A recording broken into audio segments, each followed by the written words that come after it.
power. It abhors a vacuum, and even more so, rivals. Forget the romantic myths of noble pirates, of sea wolves whose hearts held even a spark of honor. Oruç Barbarossa, whom history sometimes attempts to whitewash, was entirely different. He was a surgeon dissecting the world's body to carve out his place in the sun, unafraid of either scalpel or poisoned blade. Imagine the hot, dusty Tlemcen. The heat melted the stones, but even hotter were the ambitions. Oruç, whose name already thundered from Gibraltar to Alexandria, had just saved this city from the Spanish. He was a hero, a liberator. Emir Abu Zayyan, his ally, his hospitable host, the man who opened his gates to the pirate.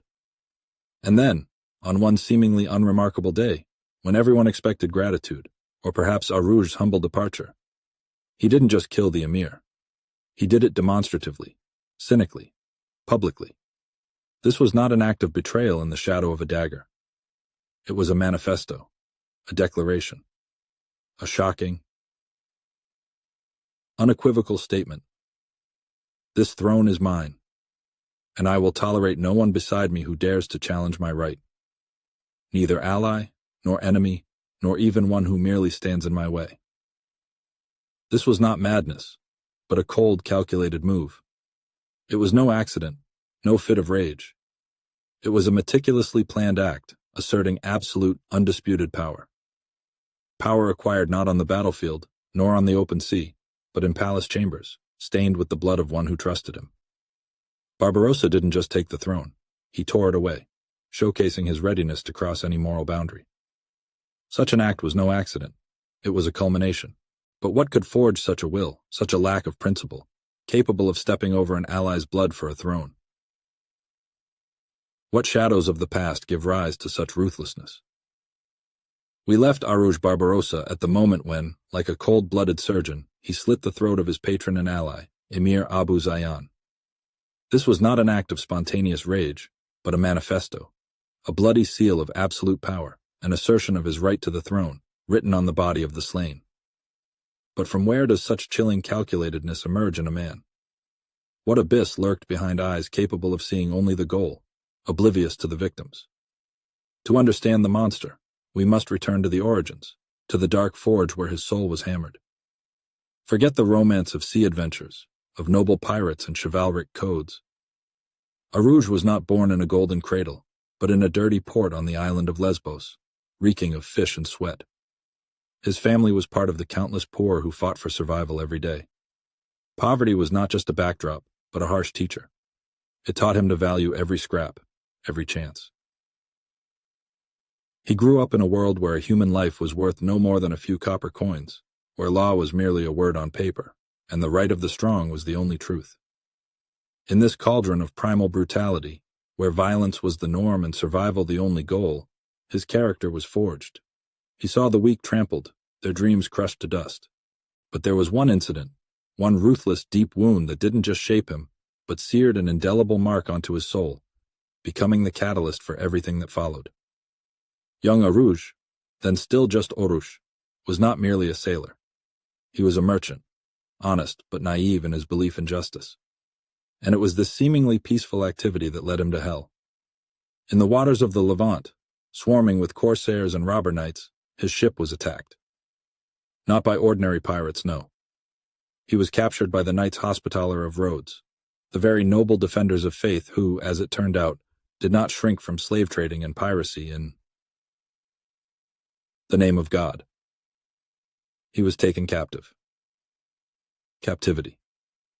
The word sounds so simple, yet it conceals an abyss of humiliation, fear, and despair, capable of breaking even the most resilient. For Oruç, these were not just shackles on his hands. It was a brand on his soul. He, a man accustomed to the freedom of the sea, to harsh but honest rules of survival, found himself locked in a cramped, foul-smelling hold, among others as wretched as himself. His body was put up for sale, his will trampled. Every whiplash, every mocking glance, every moment spent in humiliating servitude was a nail hammered into the coffin of his former self. He was not just a captive. He was property. And this realization, this all-consuming helplessness, when your life, your dignity, your fate depended on the whim of a cruel foreign hand, became the acid that dissolved the remnants of his innocence, his youthful illusions about the world. There, in the damp, dark pit, amidst the clanking of chains and cries of despair, Oruç made a decision. Not just to survive, not just to escape. He resolved never again to be a victim, never again to allow anyone to dictate his will, never again to be property.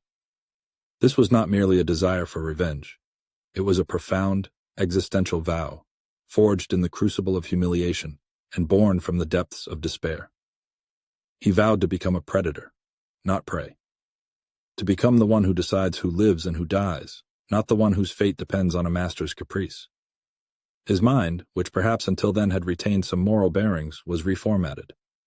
From that moment on, the only value became power. Absolute, undeniable, brutal. His escape, the details of which are still shrouded in legend and conjecture, was not merely a physical act. It was his rebirth. He emerged from the dungeon, not the same man who entered it.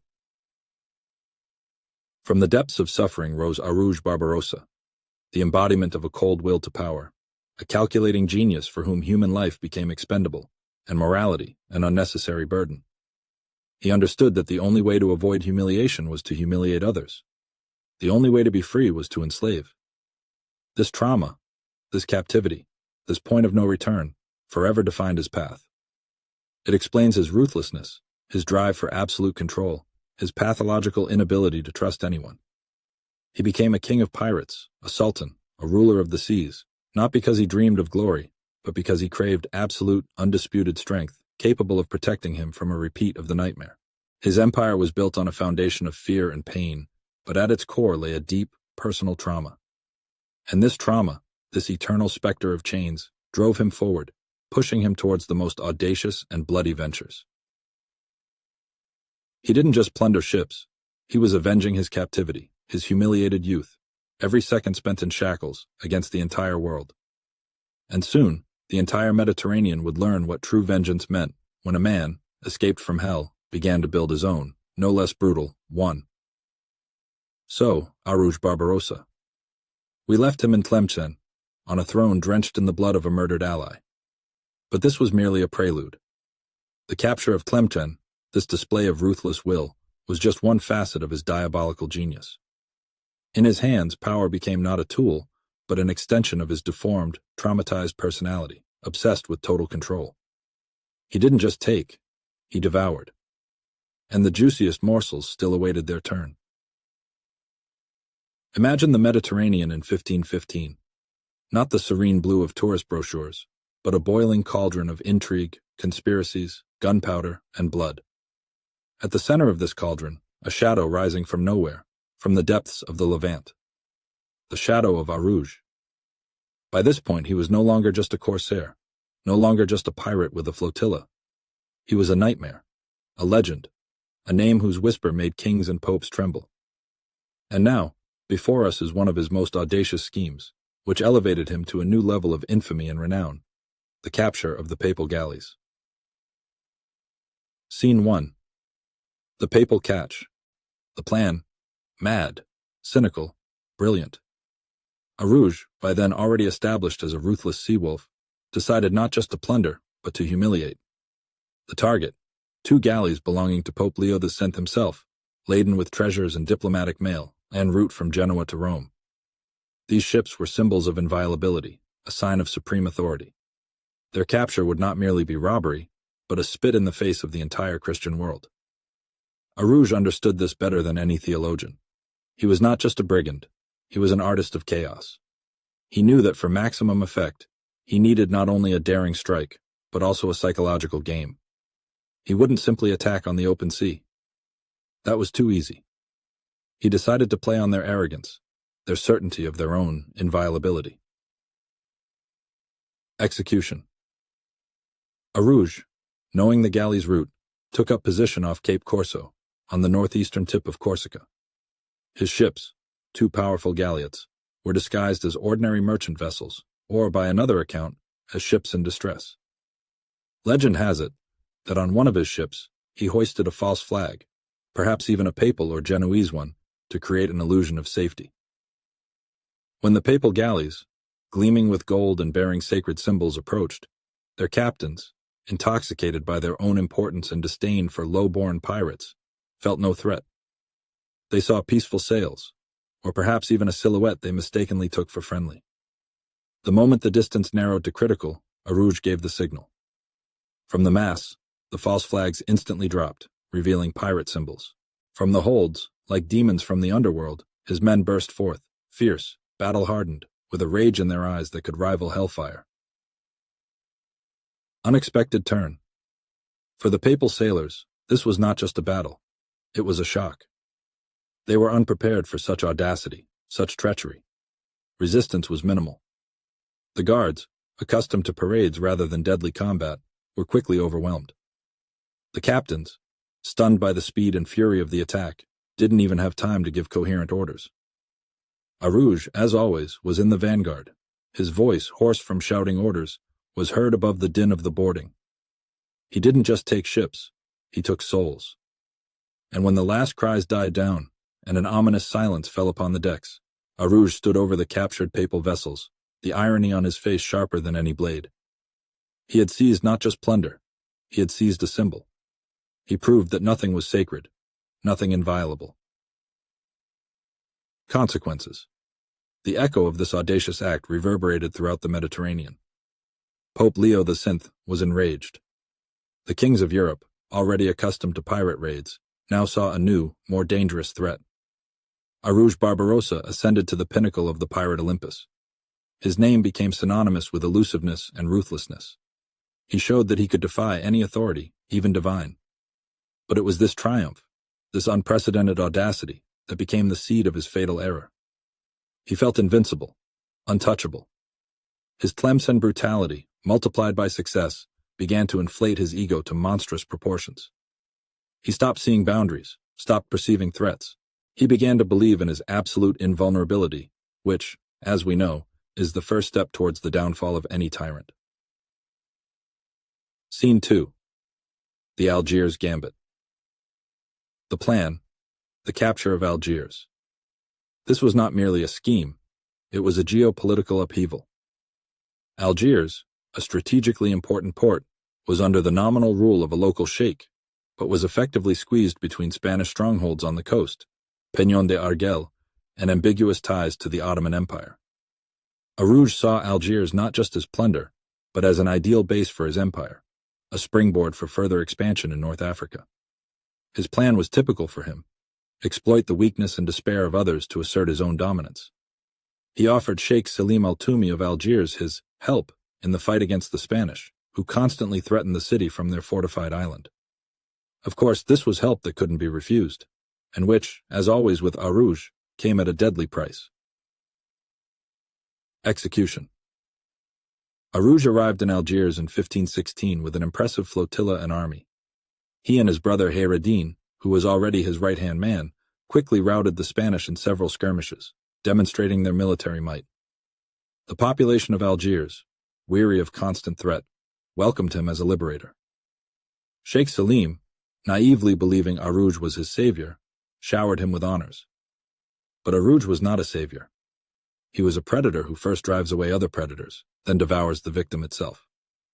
Soon after the city's liberation, Oruç began methodically and ruthlessly eliminating everyone who could pose a threat to his power. He started with a purge of the administration, then moved on to the sheikh's personal guard. He created an atmosphere of fear, where every whisper could be an accusation, and every glance a sentence. Unexpected turn. For Selim al-Tumi, the turn was not just unexpected, it was fatal. One morning, in the midst of Ramadan, as the sheikh prayed in his bed, Oruç's men burst into his chambers. It is said that Oruç himself was present, perhaps even giving the final order. Selim was strangled, his body thrown into the street like a stray dog. No trials, no formalities, just a cold-blooded, public murder intended to show everyone who was now in charge. This was not just a change of power, it was a paradigm shift. Algiers ceased to be a sultanate under someone's patronage. It became Oruç's personal domain, his pirate kingdom, his own blood-red throne. He declared himself Sultan of Algiers, thus definitively breaking with any feudal or vassal dependency. Consequences. The capture of Algiers became the apex of Oruç's power. He was now not just a buccaneer, but a sovereign controlling a strategically important region. His fleet was based in a safe harbor. His treasury was replenished not only by plunder, but also by taxes and tribute. He became a force to be reckoned with. But this victory, like the previous one, carried the seeds of his downfall. His ruthlessness, which had worked so effectively on his path to power, now became his greatest vulnerability. The murder of Selim al-Tumi, like the murder of Emir Abu Zayyan in Tlemcen, set a precedent. It showed that Oruç trusted no one, spared no one. He didn't forge alliances, he devoured. This alienated potential allies, making him a figure who was feared, but not trusted. He became target number one for Spain, which now saw Algiers not just as a pirate den, but a full-fledged state threatening their Mediterranean possessions. His boundless cruelty and complete disregard for traditions and alliances, which he used as a springboard, created a vacuum around him. He was at his peak, but this peak was solitary and mortally dangerous. He didn't just defy Europe. He challenged the very principle of power built on anything other than raw, animalistic force. And this could not go unanswered. Around him, shadows already began to gather, not only of external enemies, but also of those who, perhaps, awaited only a signal to strike from within. Let's draw back the curtain on the bloody theater, where Oruç Barbarossa played the leading role. For even the most ruthless predator does not survive alone. His ascent was not merely a series of atrocities, but a masterful play on contrasts, on geopolitical fault lines, where every ally was merely a temporary tool, and every enemy a stepping stone to new heights of power. Behind Oruç, in the shadow of his bloody deeds, figures loomed, whose interests remarkably aligned with his own insatiable lust for dominion. Let's start with those who seemingly offered a helping hand, but only for their own benefit. Recall the Emir of Tunis, a representative of the Hafsid dynasty. He was not Oruç's friend, but rather a desperate player on a field where Spain, like a predatory eagle, circled over his domains. The Emir saw in Barbarossa not a savior, but a ruthless, controllable, as he naively believed, force capable of repelling the Spanish garrisons. He provided Oruç with refuge, supplies, and information. This was a deal born of the basest motives. The Emir gave the pirate free rein, and in return received a shield, albeit one made of cutthroats. But Oruç, as we already know, tolerated no shields above him, unless he held them himself. His gratitude was merely a matter of time and convenience until he grew powerful enough to devour his own patron. Moving deeper into the intrigues, we speak of the tacit, almost ghostly support from the Ottoman Empire. Istanbul, in the person of Sultan Selim I, dubbed the Grim, watched Oruç's rampage with silent, calculating approval. For the Porte, preoccupied with eastward expansion and battling the Mamluks, the western Mediterranean was a strategically vital flank. Oruç, this uncontrollable chaos, was an ideal instrument for destabilizing Spanish presence in the Maghreb. He diverted forces, sowed panic, and weakened the enemy without direct intervention from the Ottoman fleet. This was a long game. Allow the pirate to clear the path, and then, when the time came, absorb his domains. No direct aid, no official treaties, just a vague shadow of patronage, an invisible hand that didn't hinder, and at times even nudged him forward, allowing Oruç to sell his spoils in Ottoman markets, recruit men, and gather intelligence.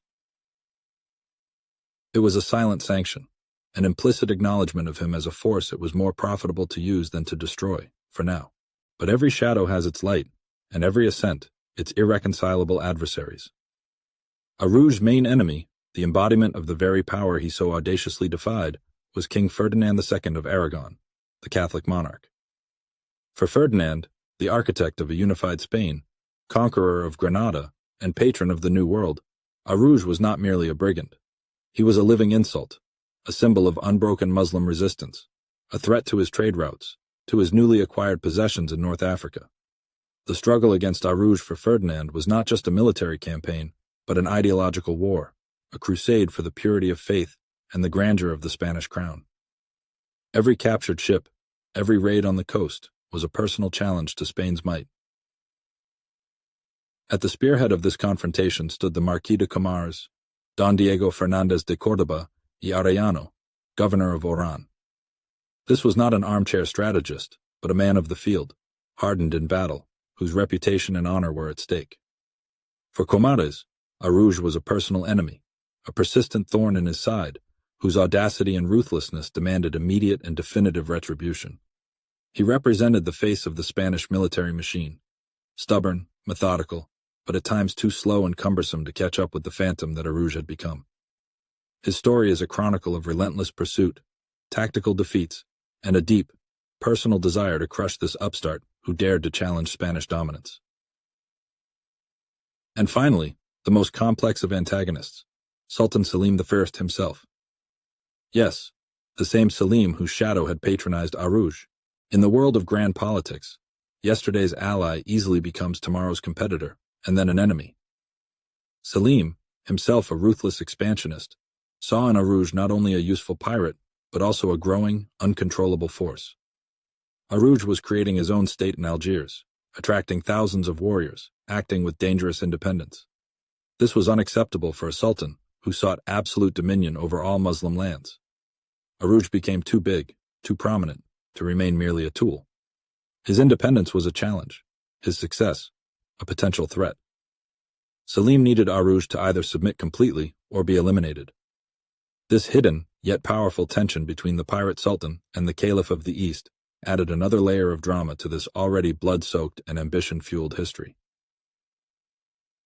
All these threads, allied, hostile, tangled in a knot of interests and intrigues, wove around Arouge, creating a tapestry on which his fate was woven with invisible yet inescapable stitches, and each of these threads, sooner or later, was destined to tighten around his neck.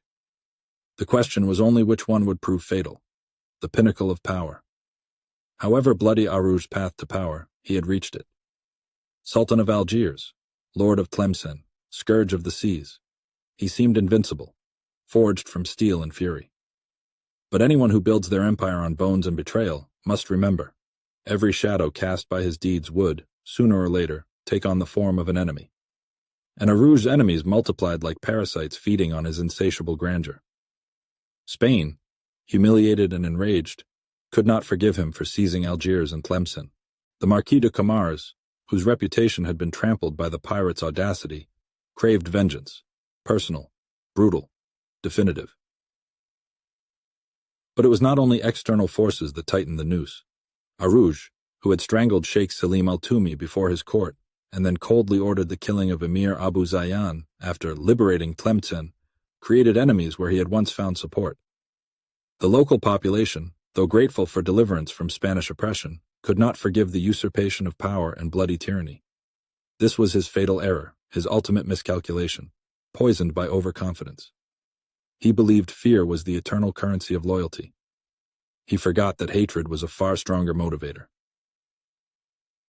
In the spring of 1518, a punitive army, assembled under the banners of Spanish King Charles V, and led by the very Marquis de Comares, marched on Tlemcen. In its ranks were not only Spanish tercios, but also thousands of local warriors, whose rulers, Hafsid emirs and Berber sheikhs, saw in Arouge not only a threat, but also the embodiment of the very ruthlessness he had so successfully exploited. They wanted to reclaim their lands, their power, their honor. This was not merely a crusade. It was a hunt for a cornered predator. The siege of Tlemcen was long and grueling. Arouge, trapped in the fortress, fought with the fury of a cornered beast, but his strength waned. Betrayal, or rather, an awakening, came from within. The residents of Tlemcen, driven to desperation by hunger and the brutality of his garrison, opened the gates to the Spanish. It was a stab in the back, a blow the pirate sultan himself had provoked through his rule. Realizing the fortress was doomed, Arouge did not wait for shameful capture. He was too proud, too obsessed with the idea of never being a victim, to surrender. Under the cover of night, with his last loyal warriors, he made a desperate attempt to break through. It is said that they tried to escape along the bed of a dried-up river known as Wadi el-Mala, or the Salt River. But the Spanish, forewarned or simply lucky, were already waiting. The scene of his death is shrouded in a mist of legends and conflicting testimonies, only adding to its sinister allure. Some say he fell in a heroic struggle, fighting to his last breath surrounded by enemies, like an ancient lion. Others claim he was caught and killed by an arquebus shot from a simple Spanish soldier, eager for a reward. Still others assert that he was wounded, and then cut down personally by the Marquis de Comares, who, not content with mere death, severed his head to present it as irrefutable proof of victory. Oruç Barbarossa's head, it is said, was delivered to Spain and displayed for public view, becoming a symbol of triumph over the pirate scourge. What did Oruç think in his final moments? Did he see before his eyes the gloomy dungeons of Rhodes, where he, a young merchant, experienced the hell of slavery and vowed he would never again be a victim? Did he realize the irony of his fate? He who had spent his life fleeing humiliation was humiliated in death? Or did his eyes burn only with unyielding rage, and on his lips, that same ruthless smirk that struck terror into the hearts of his enemies? Perhaps he felt only the searing flame of fury directed at the entire world that dared to stop him. Perhaps, even at that moment, he believed that his cause would not die, that he had merely paved the way for those who would come after him. His death was not just the end of a man's life. It was the epilogue to an entire era, forged by his audacity and bloodlust. But was it truly the end, or merely the beginning of a new understanding of what true power is and what price one must pay for it?